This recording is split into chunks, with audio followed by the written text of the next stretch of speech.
I'm shuffling.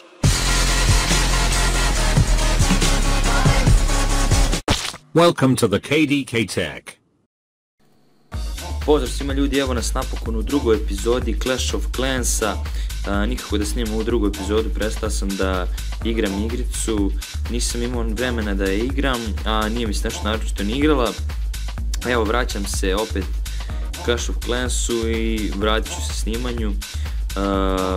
Znači u prošloj epizodi pričali smo o poziciji zida, o odbrani, pričali smo o nekim osnovnim građevinama, bio je to kao neki review klip, znači ono kao review Clash of Clansa ili tako nešto.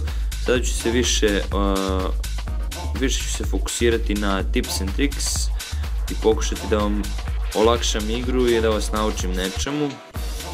Znači prvo što treba da skontate je to kakav ćete igrač biti ili kakav ćete igrač biti u tom trenutku, da li su vam potrebni resursi, da li idete na loot ili ćete ići na trofeje.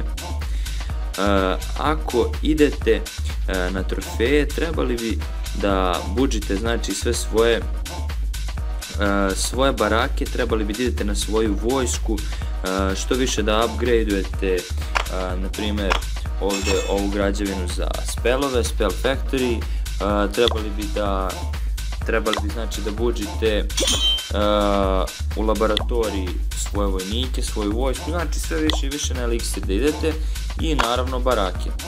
E sad, ukoliko želite da idete na lute, trebate nešto da izgradite, a u tome treba znači da sačuvate svoje lute, znači ovako.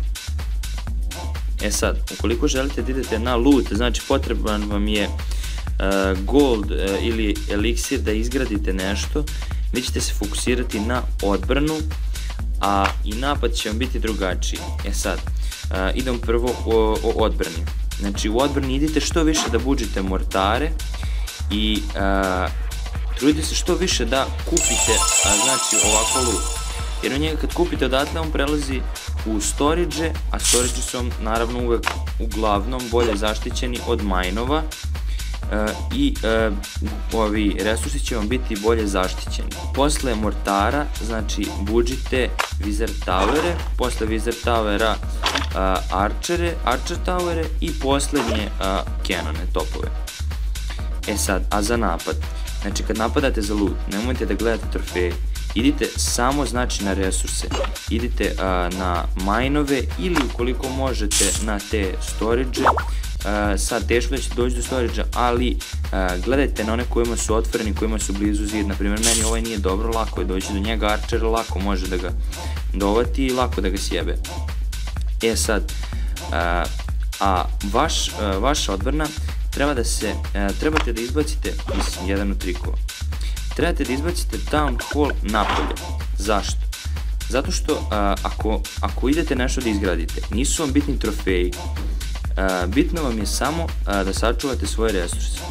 A kad izbacite town hall napolje, ti koji vas napadaju, oni će se fokusirati na to samo da vam uzmu trofeje. Bacit će tu par vojnika, sjebat će vam town hall, pobedit će vas, uzet će jednu zvezdu, ali odustat će od loota, neće ni gledati loot. Vi dobijete shield na 12 sati. 12 sati ste znači zaštićeni od napada i niko vas neće napasti u tih 12 sati.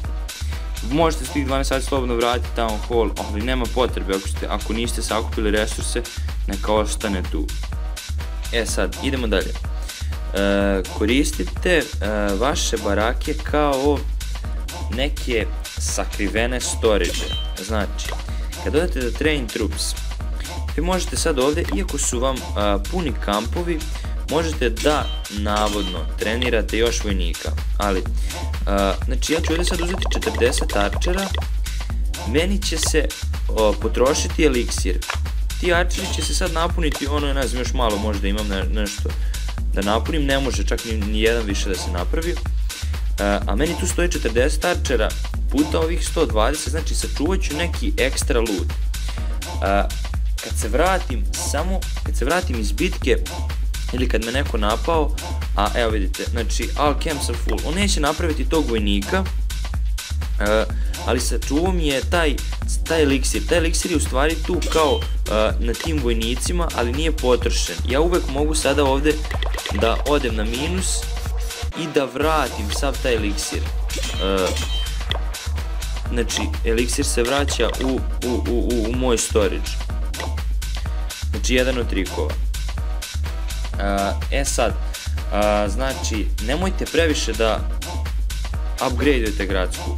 Znači, Town Hall nemojte da upgradeujete dok sve ne izgradite što možete na tom levelu da napravite. Znači, ja sam sad Town Hall mi je na level 6, znači dok sve ne izgradim do maksimuma kad dođem, tek onda ću da upgradeujem Town Hall na level 7. Sad malo o napadima. Znači, idemo sada da napadnemo nekoga, ja konkretno sada idem na loot. Evo, ova ima 120.000 golda, pokušat ćemo da mu uzmemo nešto. Evo da probamo tu taktiku sa arčerima. Znači, bacam arčere skroz okolo, sve.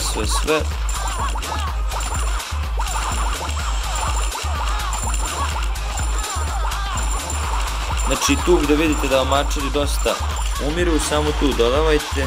Znači, tu su te kao bolne tačke.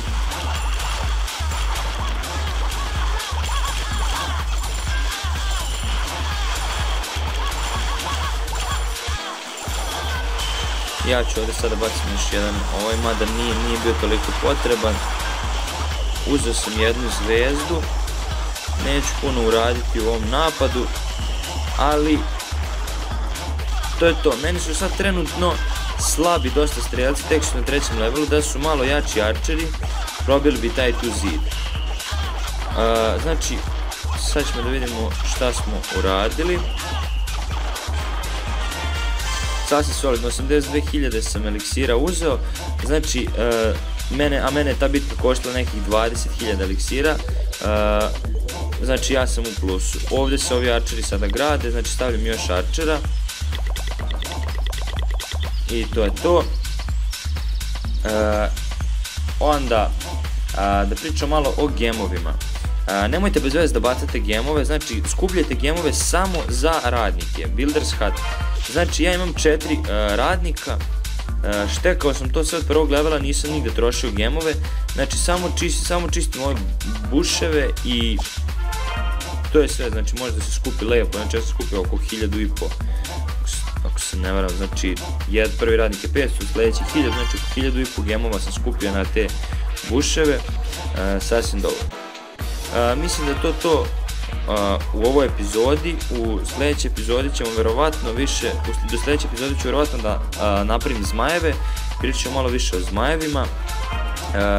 Više ću se fokusirati na borbu, na taktike u borbi, tako da subscribe-ujte ako vam se svidio ovaj klip, lajkujte i vidimo se u sljedećoj epizodi. Pozdrav!